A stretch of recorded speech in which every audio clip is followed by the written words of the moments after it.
2 బిల్లులు అనుకుంటా దీనికి సంబంధించి ప్రవేశపెట్టింది. బిల్లులకు సంబంధించి ఏం జరిగింది జమిలీ ఎన్నికలకు సంబంధించి? అంటే క్యాబినెట్ అప్రూవల్ అయింది. మేబీ బడ్జెట్ సెషన్స్లో అది చర్చకి రావచ్చు.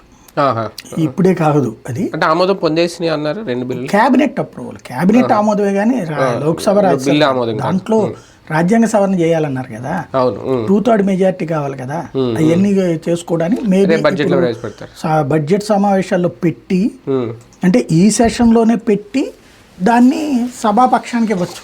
అంటే వీళ్ళు ఏమంటారంటే దాని మీద ఇదేయమంటారు, స్టాండింగ్ కమిటీకి ఇవ్వమంటారు, స్టాండింగ్ కమిటీకి పంపించేయచ్చు ఈ సెషన్లోనే పెట్టి, లేదా నెక్స్ట్ ఏదైతే సెషన్లో పెట్టుకోవచ్చు.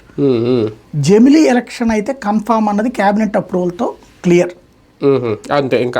అది 27, 28, 29 అని మాత్రమే తేలాలి.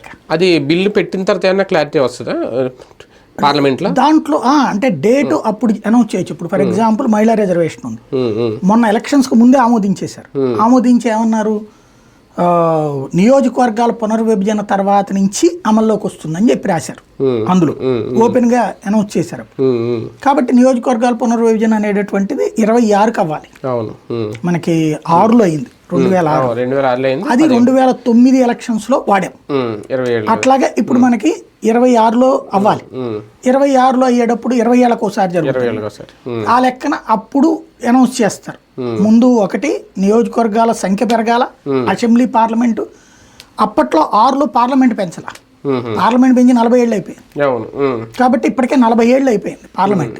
అసెంబ్లీలు మాత్రమే మారినాయి. అప్పుడు కొన్ని పార్లమెంట్ చిన్నపాటి తగ్గినాయి, పెరుగుదల తగ్గుదల అన్నటువంటి కాన్సెప్ట్. ఇది అసెంబ్లీల పరంగా అసెంబ్లీ సీట్లు తగ్గినాయి మనకు కొన్ని. ఉమ్మడి రాష్ట్రంలో చూసుకున్నప్పుడు మనకు కొంత తేడాలు వచ్చినాయి అన్నమాట. అట్లా తప్పించి పార్లమెంట్